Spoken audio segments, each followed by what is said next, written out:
पूर्व मंत्री सतदेव राय ने दरौंदा के निर्दलीय उम्मीदवार भोला सिंह के पक्ष में एक प्रेस वार्ता संबोधित किया और उन्होंने दरौंदा की जनता से अपील किया कि आप भारी से भारी मतों से अनुराग उर्फ भोला सिंह को अपना एक एक कीमती वोट दे करके और इन्हें जिताकर बिहार के विधानसभा में भेजने का काम करें।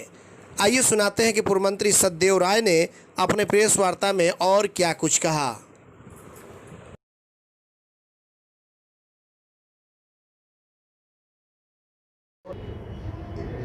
विधानसभा के वर्तमान चुनाव में दरौंदा विधानसभा क्षेत्र से भोला जी प्रत्याशी हैं और भोला जी के पिताजी के साथ हम लोगों का बहुत घनिष्ठ रिश्ता रहा है। जानकारी मिली कि परिस्थितिवश निर्दलीय उम्मीदवार हुए हैं, तो मुझे लगा कि हम लोगों को जाना चाहिए, इनके पक्ष में प्रचार करना चाहिए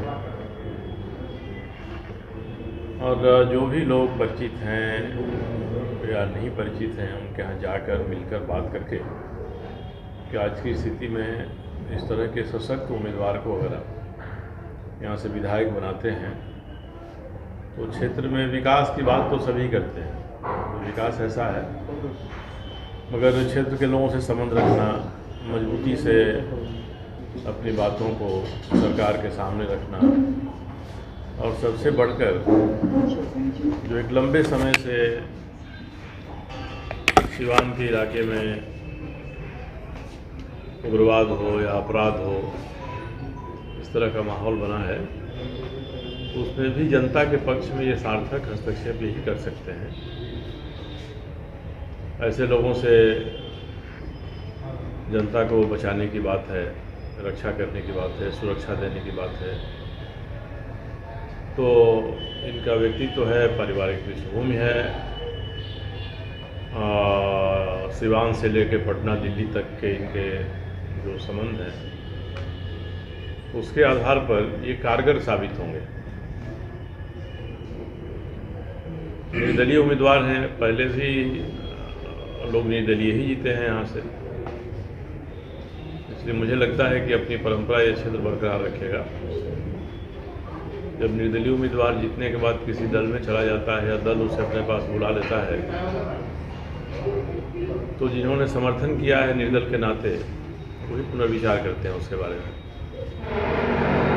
मुझे उम्मीद है, कल रात में मैं यहाँ आया, जितनी जानकारियाँ मिली उसके आलोक में मुझे उम्मीद है कि मेहनत तो कर ही रहे हैं, इस बार दरौंदा से इनकी जीत हो जाएगी ऐसा लग रहा है। उस क्षेत्र में हम लोग जाएंगे तो हमारी धारणा कितनी पक्की है और भी पुष्ट हो सकता है, मगर हम लोग इस उम्मीद से लोगों के पास जा रहे हैं कि ये प्रतिनिधि बने इस क्षेत्र का विकास और साथ ही राजनीतिक पृष्ठभूमि रही है। तो विचित्र हो गया है इस क्षेत्र में। देखिए, नदियां हैं जिनके जल का उपयोग सार्थक तरीके से हो सकता था, आज बाढ़ आ जाता है, खेत डूब जाते हैं, डूबे रह जाते हैं। जिसमें तटबंध बने थे या गंडक से भी नहरें निकाली गई थी, तो उसे बहुत सारे लोगों ने ध्यान खींचा था कि हम सावधानी नहीं बरतेंगे तो जो विकास के नाम पर हम काम कर रहे हैं उसका खामियाजा आने वाली पीढ़ी को भुगतना पड़ेगा। और आज वह दिखाई पड़ रहा है, क्योंकि बांधों के बारे में चर्चा तो 1934-35 से होती रही है, जब डॉक्टर राजेंद्र प्रसाद जी कांग्रेस में आज़ादी के समय सक्रिय थे, तो उस समय पटना में बैठक हुई थी कि हमारी उत्तर बिहार की नदियां हैं, इन नदियों के जल का प्रबंधन हम कैसे करें। पर उसके बाद भी केवल नदियों को घेर देना, बांध देना, ख्याल नहीं रखना, तटबंध टूट जाते हैं, नहरें टूट जाती हैं, इलाके में पानी पसर जाता है। और जब हम सुरक्षा कर रहे हैं जल प्रबंधन के नाते किसानों के संपत्ति की, तो हमको ये भी ध्यान में रखना चाहिए किसी भी कारण से अगर ऐसी स्थिति आ गई, बारिश ज़्यादा हो गई, तटबंध टूट गए, पानी पसर गया खेतों में, तो उसको जल्दी उसमें से निकालने का भी प्रबंध होना चाहिए। मैं तो देख रहा हूँ परसा में तो चौर है, चौर की बात अलग है, चौर के बाहर के इलाके में भी जाइएगा, अमनौर के कई गाँव में मैं गया, बैकुंठपुर विधानसभा के कई गाँव में गया, सब जगह ये समस्या है कि अभी भी घुटना भर पानी खेतों में लगा हुआ है। तो खेतों से पानी निकालने का भी प्रबंध होना चाहिए, साथ साथ ये व्यवस्थाएं नहीं हुई हैं। अब पानी अभी घुटना भर लगा है, अपने निकलेगा तो निकलते निकलते फिर अगली बरसात आ जाएगी, किसान तो खेती नहीं कर सकेगा, केवल मालगुजारी देना पड़ेगा उसको। तो स्थानीय समस्याओं को ध्यान में रखकर भी मुझे लगता है कि भोला जी चुनाव में आएंगे जीत कर, तो क्षेत्र को लाभ होगा, युवकों को लाभ होगा। आज नौकरी देने या रोजगार देने दोनों में अंतर होता है। इसके बाद हर कोई कह रहा है, कोई 10 लाख नौकरी दे देंगे, कोई कह रहा है कि हमने इसने रोजगार दे दिया।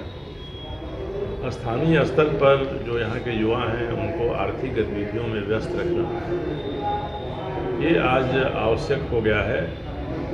प्रधानमंत्री भी कहते हैं कि भाई हम आपको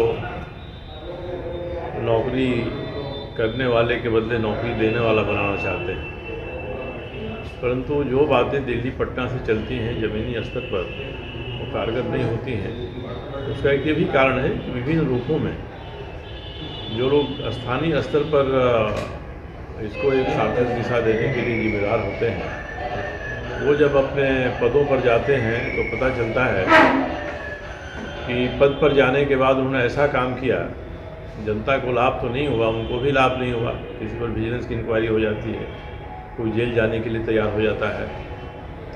तो ऐसे लोग भी अगर उम्मीदवार होते हैं तो मैं यही कहूँगा कि ऐसे लोगों के बारे में पार्टियां क्यों नहीं सोचती हैं। अब भारतीय जनता पार्टी जैसी पार्टी है, तो उसने अगर इनके यहाँ इनके क्षेत्र में एक ऐसे व्यक्ति को उम्मीदवार बना दिया है जिन पर निगरानी के मुकदमे चल रहे हैं, एक नहीं एक से अधिक चल रहे हैं, तो ऐसे लोग तो परखे हुए लोग माने जाएंगे। और आश्चर्य है कि भाजपा जैसी पार्टी अगर ऐसे लोगों को चुनती है तो यही लगता है कि भाजपा में कितना परिवर्तन हो गया है।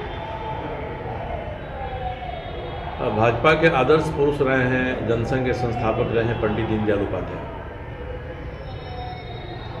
और दीनदयाल उपाध्याय का ये कहना था, उन्होंने पुस्तक लिखी है अपनी पॉलिटिकल डायरी, उसमें भी लिखा है यदि कोई पार्टी या हमारी पार्टी चुनाव में ऐसे व्यक्ति को उम्मीदवार बना देती है जो सही व्यक्ति नहीं है, जो गलत व्यक्ति है, तो जनता को अधिकार है कि उसमें करेक्शन कर दे, उसमें संशोधन कर दे। हम तो यही कहेंगे कि भारतीय जनता पार्टी ने इस क्षेत्र में सही उम्मीदवार नहीं चुना है। तो दीनदयाल जी के कहने के अनुसार जो भाजपा के समर्थक हैं, सपोर्टर हैं, कार्यकर्ता हैं, उनको इसमें सुधार कर देना चाहिए, गलती को सुधार देना चाहिए। पार्टी ने गलती की, भाई हम कार्यकर्ता हैं, गलती सुधार रहे हैं, तो दीनदयाल जी की आत्मा को भी शांति मिलेगी। 2 दिन पहले प्रधानमंत्री जी ने कहा है, अखबारों में छपा है, कि अगर पहली पीढ़ी भ्रष्टाचार करती है, उस पर कड़ी कार्रवाई नहीं होती है, तो अगली पीढ़ी उससे अधिक भ्रष्टाचार करती है। ये छपा है परसों अखबारों में का बयान। तो मोदी जी के इस बात को भी अगर भारतीय जनता पार्टी के कार्यकर्ता और नेता चाहते हैं कि नहीं अमल में आए, तो क्यों हम ऐसे व्यक्ति को जिसकी पहली पीढ़ी में ही जिस पर भ्रष्टाचार के आरोप लगे हैं तो उसको वोट देंगे। इसलिए सबसे अधिक साख और कसौटी तो भारतीय जनता पार्टी के कार्यकर्ताओं की है। वो ये सोचें कि यह पार्टी जिस उद्देश्य से जिस नीति के कारण बनी है, दीनदयाल जी और नरेंद्र मोदी जी जो बात कह रहे हैं उसको ध्यान में रखते हुए हमारी भूमिका क्या होनी चाहिए इस चीज़ में। मैं तो आग्रह करूँगा कि दीनदयाल जी के अनुसार पार्टी ने गलती की है, उस गलती को सुधारने का काम पार्टी के कार्यकर्ताओं का है। मोदी जी अगर पहली पीढ़ी के ही भ्रष्टाचारी को चाहते हैं कठोर दंड मिले, तो नरेंद्र मोदी जी की बात को भी अमल में लाने का दायित्व तो भारतीय जनता पार्टी को ही है। इसलिए भाजपा के कार्यकर्ताओं को अपनी पार्टी के साख को बचाने की चुनौती इस चुनाव में है, और भारतीय जनता पार्टी के कार्यकर्ता प्रबुद्ध होते हैं, नीति सिद्धांत से बंधे होते हैं, इसलिए ज़रूर वे अपना वोट इन सारी चीज़ों को सोच समझ कर देंगे, और वो देंगे तो लगेगा कि जिसे पार्टी ने उम्मीदवार बनाया उसे नहीं देना चाहिए। अब नहीं देना चाहिए तो किसे देंगे? तो एकमात्र विकल्प तो भोला जी ही बचते हैं। तो मैं तो सभी से आग्रह करूँगा कि वर्तमान परिस्थिति को सिवान में देखते हुए और राज्य के स्तर पर, राष्ट्र के स्तर पर अपनी भूमिका का निर्वाह उनको करना है बेहतर तरीके से, तो इस क्षेत्र में कोई विकल्प नहीं बचता है कि लोग यहाँ भोला जी को अपना वोट दें।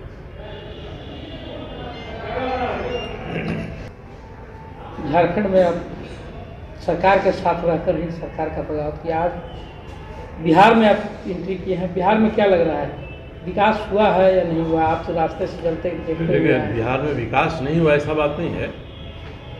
सड़कें बनी हैं, बिजली आई है और कई काम हुए हैं, मगर विकास तो कोई एक मुफ्त काम कर देने का नहीं। आज हमने विकास कर दिया तो आजीवन चलता रहेगा। विकास तो निरंतर चलने वाली प्रक्रिया है और अब इस विकास को और गति देनी है तो हमको स्थानीय स्तर पर, सब लोग कहते हैं कि लोकल को वोकल होना चाहिए, प्रधानमंत्री का नारा है, तो इसलिए जो विकास अब तक हुआ है और जो रह गया है, बच गया है, उसको सही दिशा में आगे बढ़ाना है, ये प्रतिनिधियों का दायित्व होना चाहिए।